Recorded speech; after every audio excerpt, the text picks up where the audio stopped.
आप सभी का एक बार फिर से स्वागत करते हैं अपनी क्लास रसायन विज्ञान की कक्षा 12 के लिए। अध्याय नंबर 7 है पी ब्लॉक के तत्व।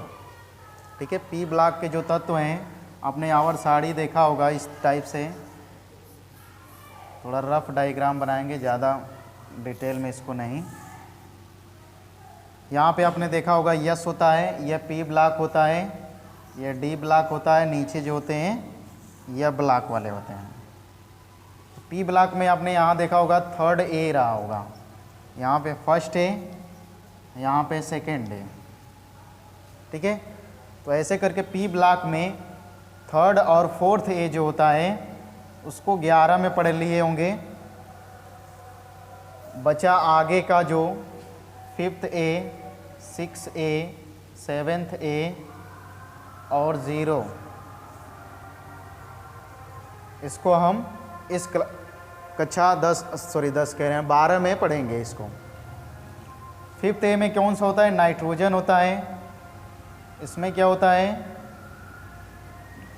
ऑक्सीजन, यहाँ पे फ्लोरीन और यहाँ पे नियान देखे होंगे, ऐसे रहा होगा। इसमें हम अलग अलग करके पी ब्लॉक के तत्व, ये अध्याय नंबर 7 है, पर इसमें भी हम एक तरह से उपवर्ग या सब चैप्टर बोल सकते हैं इसको, कि इसमें नाइट्रोजन को अलग चैप्टर बना के पढ़ेंगे, ऑक्सीजन वाले को अलग चैप्टर और फ्लोरीन वाले को अलग और नियान वाले को अलग चैप्टर कर करके पढ़ेंगे। मतलब कि इस पी ब्लॉक के अंतर्गत हमें 4 चैप्टर को पढ़ना है, जिसमें इसे हम बोलते हैं नाइट्रोजन परिवार के तत्व, इसमें बोलते हैं ऑक्सीजन परिवार के तत्व, इसको बोलते हैं हाइड्रोजन परिवार के तत्व और इसको बोलते हैं निष्क्रिय गैसें। ठीक है, तो इस तरह से हम इसके अंतर्गत ही पी ब्लॉक के तत्व, जैसे यह पाठ अलग चेंज करेंगे तो यह वैसे तो अलग पाठ है नहीं, इसी पाठ के अंतर्गत है, यानी 7th वाले पाठ के अंतर्गत ही ये सारी चीज़ें आएगी।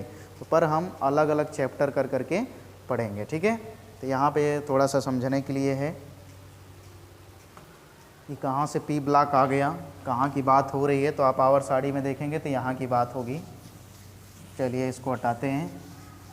अगर तो हम पहला चैप्टर इसमें लेते हैं, नाइट्रोजन परिवार के तत्व। नाइट्रोजन परिवार के तत्व। ठीक है, पहला चैप्टर लेते हैं नाइट्रोजन परिवार के तत्व। तो सबसे पहले हम जान लेते हैं कि नाइट्रोजन परिवार आवर्त सारणी में कहाँ है। तो आपने आवर्त सारणी को अगर देखा होगा तो यह वर्ग 15 में पड़ता है। अगर उपवर्ग की बात किया जाए तो यह कहाँ पे पड़ता है? 5th ए में पड़ता है।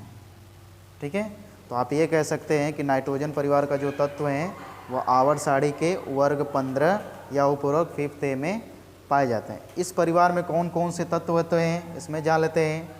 नाइट्रोजन होता है, फास्फोरस होता है, आर्सेनिक होता है, एंटीमनी होता है और बिस्मथ होता है। इन सारे तत्वों को हम बोलते हैं नाइट्रोजन परिवार के तत्व। ठीक है, थोड़ा सा यहाँ पे देख लेते हैं इन सब का परमाणु क्रमांक। इसका हो जाएगा 7, इसका 15, इसका 33, इसका 51 और इसका हो जाएगा 83। ठीक है, ये इन सब का परमाणु क्रमांक है। ठीक है, इसके बाद पूछा जाता है इनका सामान्य लक्षण, कोई एक दे देता है इसमें से। आप इसको याद रखिएगा सही ढंग से, क्योंकि इन चारों पार्ट में से किसी एक का पूछ देता है। जैसे कह देगा नाइट्रोजन परिवार के तत्वों के सामान्य लक्षण की विवेचना कीजिए, ऐसे प्रश्न बनता है। ये कम से कम 4 से 5 नंबर में आता है यह प्रश्न, अगर पूछा जाएगा तो 4 से 5 नंबर में। तो आप यहाँ से शुरू करेंगे, जितना हम बताने जा रहे हैं उतना ही आपको याद रखना है और समझ करके लिखेंगे तो सब में ज़्यादा कुछ करना नहीं पड़ेगा। अगर समझ करके इसको याद करेंगे तो आराम से 5-6 नंबर का कर पाएंगे। यदि रटेंगे तो सब में कन्फ्यूजन हो जाएगा, सारे परिवार के लक्षणों को बताने में आपको कन्फ्यूजन हो सकती है। तो आप देखिए कैसे होगा, इसका कैसे कैसे सामान्य लक्षण जानना है। तो एक एक करके हम इसमें हेडिंग के अंतर्गत समझेंगे। नाइट्रोजन परिवार के सामान्य लक्षण। सामान्य लक्षण, ठीक है। सबसे पहले सामान्य लक्षण अगर आपको आता है परीक्षा में या पूछता है कि नाइट्रोजन परिवार के तत्वों की आवर्त सारणी में विवेचना कीजिए तथा इनकी सामान्य लक्षण लिखे, तो बताओगे कि नाइट्रोजन परिवार के तत्व आवर्त सारणी में कहाँ हैं, किसमें वर्ग 15 या उपवर्ग 5th ए में है कौन कौन से तत्व आते हैं उस परिवार में, तो ये सबके नाम लिख दोगे, nitrogen, phosphorus, arsenic, antimony, bismuth, ऐसे लिख करके बता देंगे। फिर इसके बाद पूछा जाएगा सामान्य लक्षण क्या होता है, तो आप सामान्य लक्षण हेडिंग करके नंबर 1 पे करेंगे ईसी। ईसी का मतलब होता है इलेक्ट्रॉनिक विन्यास। अब इनका इलेक्ट्रॉनिक विन्यास करेंगे तो यहाँ से हो जाएगा 1s2, 2s2, 2p3, क्योंकि 7 है तो 7 इलेक्ट्रॉन यहाँ पे हो गया। उसी तरह इसका करेंगे 1s2, 2s2, 2p6, 3s2, 3p3। ठीक है, अब इस तरह से आपको 33 तक नहीं पता है तो आप अगर याद है तो आप पूरा का पूरा लिख दीजिए, नहीं याद है तो आप को एक चार्ट 11 में पढ़े होंगे, ऐसे बना होगा 1s, 2s, 3s, 4s, 5s, 6s, 7s, ऐसे करके 2p, फिर यहाँ पे 3p, 3d, ऐसे 4p, 4d, 4f, ऐसे करके बनाए होंगे। थोड़ा सा यहाँ पे हमें पूरा डिटेल में बताना नहीं पड़ना चाहिए, आप समझ सकते हैं। यहाँ पे हो जाएगा 5p, 5d, 5f, इसको भी इस तरह से करेंगे तो इस तरह से ईसी लिखने के लिए इस तरह से आते हैं। ठीक है, तो उस तरह से पूरे को आप चाहो तो भर लीजिए, अगर नहीं भरना चाहते हो तो आपको एक कॉमन चीज़ बता देते हैं, उसके हिसाब से आप कर लेंगे। आपको दिखाई क्या दे रहा है, यहाँ पे देखिए 2s2, 2p3, यहाँ पे क्या हुआ 3s2, 3p3, मतलब एक एक अंक क्या हो रहा है नीचे जाने पर बढ़ रहा है। तो उसी तरह से आप भी काम कर देंगे।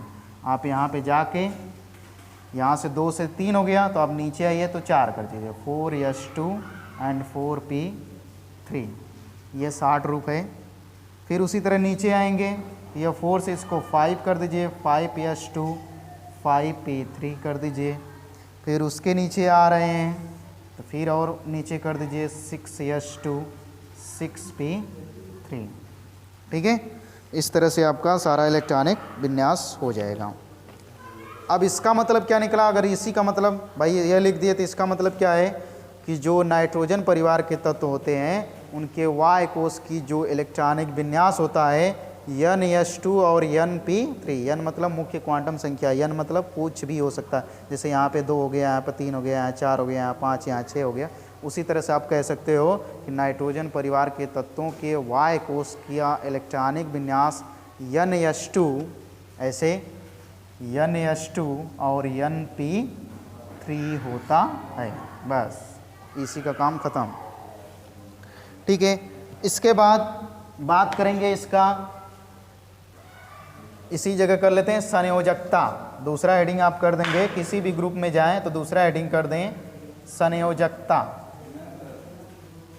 इसी से काम कर लेंगे। देखिए संयोजकता क्या होता है, कोई भी परमाणु जितना इलेक्ट्रॉन ग्रहण करता है रासायनिक बंध बनाने के लिए या देता है रासायनिक बंध बनाने के लिए, वही उसका संयोजकता होता है। तो इसके Y कोश में आपको दिखाई दे रहा है 2 और 3 5। ठीक है, तो 5 है, 5 का मतलब 3 इलेक्ट्रॉन लेगा तो उसके Y कोश में 8 हो जाएगा, यानी 3 इलेक्ट्रॉन लिया या 3 बॉन्ड बनाया, तो इसका मतलब कि इस परिवार में जो होंगे उनकी संयोजकता कितना हो जाएगा 3। तो नाइट्रोजन की जो संयोजकता होती है वह 3 होती है, लेकिन जो और तत्व होते हैं उनकी 3 के अलावा 5 भी होता है। 5 क्यों होता है, क्योंकि ये पाँचों मतलब 5 बॉन्ड बना सकते हैं, चाहे 5 इलेक्ट्रॉन को त्याग भी सकते हैं, ऐसा है। तो इस तरह से नाइट्रोजन के अलावा अपने अष्टक को पूरा करने के लिए यह सब 3 इलेक्ट्रॉन ले भी सकते हैं या 5 इलेक्ट्रॉन दे सकते हैं या साझेदारी कर सकते हैं, तीनों चीज़ें हो सकती है। इसलिए इनके लिए संयोजकता 3 के अलावा 5 भी हो सकती है। तो आप क्या लिखोगे संयोजकता में, इस परिवार में नाइट्रोजन की संयोजकता 3 होती है और नाइट्रोजन के अलावा अन्य तत्वों की संयोजकता 3 के अलावा 5 भी होती है। कैसे होती है इसको हमने बता दिया। अगर इस तरह से आप याद रखते हैं समझ के तो वहाँ पे कन्फ्यूजन नहीं होगा, भूलेगा नहीं। ठीक है, इसके बाद तीसरा आप इसी जगह कर लेंगे ऑक्सीकरण संख्या। ऑक्सीकरण संख्या, ठीक है, ऑक्सीकरण इनकी संख्या जो होती है वो -3 से +5 तक होती है। ठीक है, कैसे होती है आपको बता दें। ऑक्सीकरण संख्या का होता है कि कोई भी परमाणु जितना इलेक्ट्रॉन ग्रहण करके रेड आयन बनाता है या धन आयन बनाता है, वहीं उसकी ऑक्सीकरण संख्या होती है। संयोजकता में ये बात नहीं होती कि ले रहा है कि दे रहा है, उस पर धन आयन है कि ऋण आयन है, इससे मतलब नहीं होता है। जो संयोजकता होती है धनात्मक ऋणात्मक नहीं होती है, पर ऑक्सीकरण संख्या धनात्मक ऋणात्मक होती है। तो कोई भी परमाणु जितना इलेक्ट्रॉन ग्रहण करेगा उस पर जितना ऋण आयन होगा चाहे धन आयन होगा, वहीं उसकी ऑक्सीकरण संख्या होगी। ये इस परिवार में जैसे नाइट्रोजन है, ये 3 इलेक्ट्रॉन को ग्रहण कर सकता है, यानी -3 इसकी ऑक्सीकरण संख्या हो सकती है। लेकिन इसका +5 का मतलब कि और जो है 5 इलेक्ट्रॉनों को त्याग भी सकते हैं, इसलिए इनकी संयोजकता +5 है। यानी कि संयोजकता कह रहा हूँ, ऑक्सीकरण संख्या जो है -3 से +5 तक हो सकती है। मतलब यह 3 इलेक्ट्रॉन को ग्रहण भी कर सकते हैं या 5 इलेक्ट्रॉन को त्याग भी सकते हैं। ठीक है, इसके बाद आता है अगला, बता सकते हैं इसमें कि धातु अधातु कौन से हैं, यानी धात्विक या अधात्विक गुण बोल सकते हैं। चौथा हेडिंग आप कर लीजिएगा, धात्विक या अधात्विक गुण। अधात्विक गुण क्या हो जाएगा इसमें, जैसे देखिए नाइट्रोजन है, फास्फोरस है, आर्सेनिक है, एंटीमनी है, बिस्मथ है। ठीक है, अब देखिए इसमें क्या है, ये दोनों हैं, जानते हो नाइट्रोजन फास्फोरस क्या है, अधातु हैं, तो यहाँ पे लिख दोगे अधातु। ये जो क्या है उपधातु, यहाँ उपधातु कर देंगे, और ये क्या है आपका बिस्मथ जो होता है धातु। तो ये धात्विक अधात्विक गुण चौथा हेडिंग करके इस तरह से बता देंगे। फिर है आयनन विभव, अगला हेडिंग आयनन विभव। इनकी जो इलेक्ट्रॉनिक विन्यास होता है वह अस्थायी होता है। आपको बताए हैं कोई भी उपकोष है यदि पूरा भरा रहता है तो ज़्यादा अस्थायी होता है, या आधा भरा होता है तो भी अस्थायी होता है। तो जो आप देखेंगे P वाले में N+2 और Np3 आ रहा था। P में जानते हो कि 6 इलेक्ट्रॉन भरते हैं, पर आधा भरा हुआ है तो भी अस्थायी है। तो इसमें से इलेक्ट्रॉन को निकालना या इसमें जोड़ना आसान नहीं होता, इसके लिए ज़्यादा ऊर्जा की आवश्यकता पड़ती है। इसलिए जो आयनन विभव इनका होता है वह उच्च होता है। ठीक है, तो ये लिख देंगे कि अस्थाई इसी के कारण, मतलब इलेक्ट्रॉनिक विन्यास के कारण इनका जो आयनन विभव होता है वह काफ़ी उच्च होता है, मतलब इनका आयनन करना मुश्किल होता है। इसके लिए ज़्यादा ऊर्जा लगानी पड़ेगी, क्योंकि भाई यह अस्थाई है। जो अस्थाई रहता है उसको आप अस्थाई करना चाहेंगे तो थोड़ा मेहनत करना पड़ेगा। ठीक है, फिर है अपर रूपता। अपर रूपता में नाइट्रोजन के कई अपरूप हैं, जैसे अल्फ़ा नाइट्रोजन, बीटा नाइट्रोजन। उसी तरह से फास्फोरस के कई अपरूप हैं, जैसे लाल फास्फोरस, ठीक है, काला पीला फास्फोरस, सफ़ेद फास्फोरस, बैगनी फास्फोरस, ये सब क्या है फास्फोरस के अपर रूप हैं। ठीक है, तो इस तरह से और गुण, जैसे इनकी कंपाउंड का नेचर क्या होता है, यौगिक की प्रकृति कैसी होती है, तो ये सब जो यौगिक बनाते हैं वह प्रायः ससंयोजी यौगिक बनाते हैं। ठीक है, तो इस तरह से इसके सामान्य लक्षण आपके हो जाएंगे। इस तरह से और भी हैं जो आपको नोट्स दे देंगे, उसमें मिल जाएगा। नाइट्रोजन कई तरह के ऑक्साइड बनाते हैं, उसके बारे में। फास्फोरस के कई ऑक्साइड हैं। इस तरह से इसमें कई सारे गुण हैं, तो 4-5 गुण आप लिख देते हैं उसमें परीक्षा में, तो आपका काम सही हो जाएगा, क्लीन हो जाएगा। क्या करना होगा, सबसे पहले आवर्त सारणी में स्थिति बता दीजिए, हेडिंग करिए सामान्य लक्षण, उसमें पहला EC करिए, संयोजकता बताइए, ऑक्सीकरण संख्या बताइए, थोड़ा उसमें डाल सकते हैं परमाणु त्रिज्या, आयनिक त्रिज्या। तो हम लोग ने जाना P ब्लॉक के तत्व में पहला पाठ, उसमें नाइट्रोजन परिवार के तत्व, नाइट्रोजन परिवार की आवर्त सारणी में स्थिति और उसका सामान्य लक्षण या गुण। इस तरह से आप किसी भी वर्ग का पूछा जाए तो आप इसी तरह से सबसे पहले EC, फिर संयोजकता, ऑक्सीकरण संख्या, आयनन विभव, परमाणु त्रिज्या, आयनिक त्रिज्या और सारी हेडिंग बना के, लेकिन कम से कम 5 हेडिंग आप लिख दीजिएगा सामान्य लक्षण में, और आवर्त सारणी में स्थिति बता दीजिएगा, परमाणु क्रमांक लिख दीजिएगा। इस तरह से आप करेंगे तो आसानी से काम हो जाएगा।